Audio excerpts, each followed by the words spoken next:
I think people were really surprised that Serbia and Albania were drawn in the same qualification group for the 2016 European Championships. There are tensions between Albanians and Serbians since centuries. Knowing the recent past between the two nations, we knew that it's going to be a delicate game. Ukraine and Russia can meet up in the same group in the qualifiers. Spain and Gibraltar, via Albania and Serbia. Here is the real beginning of the idea.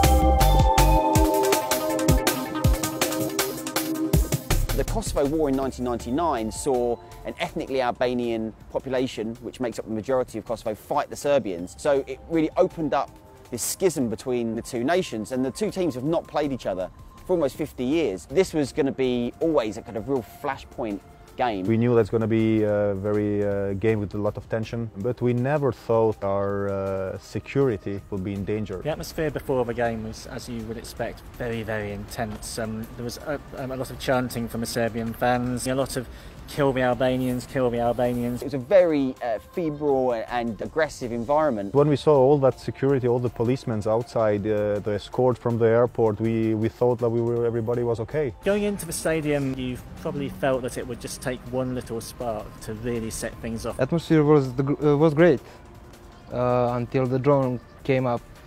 41st minute, suddenly a drone appears out of nowhere with this flag which had very important Albanian symbols, Greater Albania, which is a phrase and a nationalistic concept that upsets many Serbs. And this flag floated down with a word that means, in English, essentially native. We are native here, and we know that Serbs came in Balkans. If they want to live here, they have to respect us first. That was the idea of the flag. So this was incredibly inflammatory. You couldn't really have found a more inflammatory set of symbols to put in front of a very nationalistic Serbian crowd. What's the opinion of someone like Ismail Marina, the guy who flew the drone? He is a hero in Albania and he is a fool in Serbia.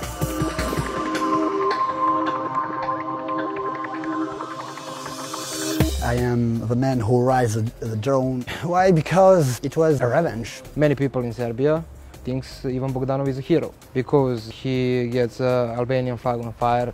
After this, I thought that we must do something. My idea was a revenge, but I didn't think to be offensive towards Serbs. For me, it was important to show my identity. The day the match has to be played, I chose to go near the church. The drone, the flag, I put it there 2 days before. I waited there like 17 hours. When the drone with the flag was in the stadium, it was like 20 seconds of silence. Nobody in the first 10 seconds saw it was Albanian nationalistic flag. It was like time stood still and the whole scene just froze and you were focusing on this drone and this flag gliding down. I can't describe how surreal it was. We really realized what it was when we saw the colors and the symbols on them, and we knew it was an Albanian flag. We were shocked. Everybody in the stands. We didn't believe what is happening. It came down towards the pitch, which I don't think was the intention. I tried to take the drone down for the players to see the symbol, to give him courage. So Mitrovic caught it, and what he was going to do next is open the question. The Albanian players did not wait to find out. A couple of them grabbed Mitrovic, went up, tried to wrestle it off him. After that, everything went wrong. All hell broke loose. It burst into violence on the pitch and also in the stands. When we saw fans on the pitch attacking us, this was something completely out of control. And I was really scared for my players, to be honest, because we saw like they are coming from everywhere. The plan was to take the flag out. And I also have a friend and phone him and tell him we have to go, to escape now. Kolarov, Ivanovic, they really tried to protect us, and if they didn't do that, I think we were really in big mess. I think this kind of things are not football and not sport.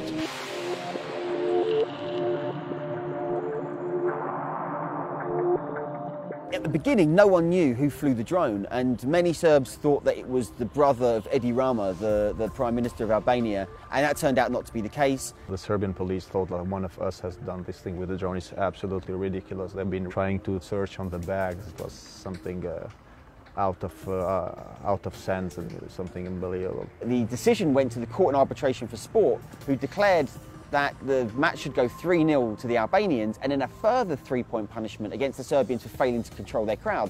Now, what that effectively did was that ended Serbia's chance to qualify for the European Championships. I'm most sorry is for the Serbian players, because they didn't ask anything to anybody. They came, they want to represent their country, and at the end they lose the game 3-0 because their fans attacked us. This is absolutely insane. Ismail's action has definitely had a big impact. Too many people says to me the 3 points were because of you, but I don't think so. It would be fair that that game was repeated. We as a team and we as an organization, we didn't do nothing wrong in Belgrade. Our players gone in Portugal and win before the match in Serbia. We made a draw before the match with Serbia with Denmark. I can say my merit was that I rise up the patriotic feels in Albanian reality. How did it change your life? The first days or first weeks, it was for me like a boomerang, because your name is the main thing in the media. All people say, you are going to do something. I'm going to do nothing. My duty is over. Do you fear for your life? I have to be careful, I can say. In that flag was a map. We call that map Ethnic Albania. I didn't claim territories. I didn't say that, you know, I have to take this territory back. But just I claim the history. What about this game? The Federation and UEFA have said that they don't want you there. I am a danger man, they say. You have the ticket? Yeah, I have a ticket. Will you be going? Yeah, I'm going. I don't want to do anything. I just want to support my national team. It's all over.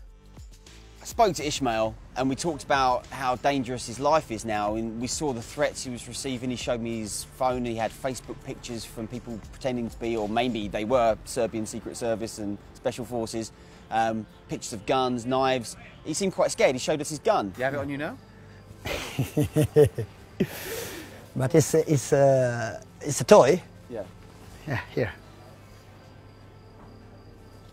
It's a toy. But it's just for self-defense. And then when we were driving home, he showed us he had a second gun. He fired it out of his window just to show that it was a real gun. And then he dropped us off. Next thing we know, we've picked up the newspapers and he's in there and there's pictures of him. And now, as we speak, he's in jail. We went to a couple of police stations. We found where he was.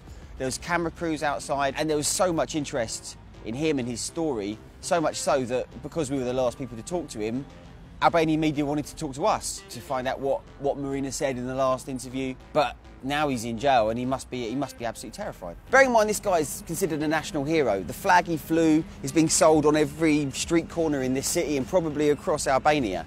And now, on the eve of the biggest match, there's probably going to be him and 36 other of his friends who have also had their tickets impounded. They're probably not going to be going to the game.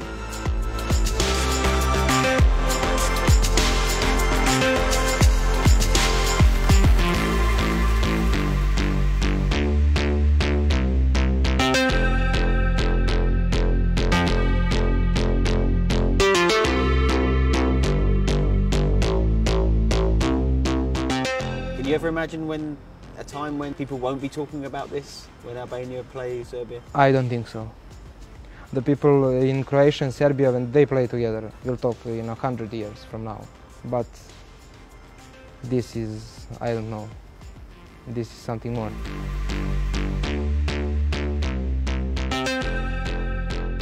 I have to say to the Serbian people that I don't hate them.